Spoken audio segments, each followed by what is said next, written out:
যেখানে যায় এখানে ধাক্কা ধাক্কি, মারামারি, গায়ের উপরে কাঁধের উপরে শাউটিং। অনেক গুরুত্বপূর্ণ কথা পয়েন্ট করে নিয়ে আসে যে বলবো, এই শাউট করার কারণে প্রোগ্রামটাই নষ্ট করে দেয়। আসছে আমার ভালোবাসা দেখাইতে, প্রোগ্রামটা শেষ করে দিয়ে চলে যায়। স্টপ। আবার কথা বল, স্টপ। হুনাইনের যুদ্ধে অষ্টম হিজরি, কত হিজরি সবাই বলেন না একটু, কত হিজরি? অষ্টম হিজরিতে হুনাইনের যুদ্ধে রাসূল সাল্লাল্লাহু আলাইহি ওয়াসাল্লাম ফিরে আসতেছেন মদিনায়।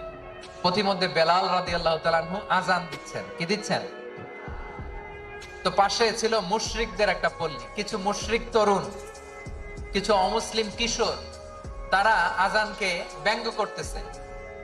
আমাদের বাংলায় মুখ ভাঙানো বলে আর কি।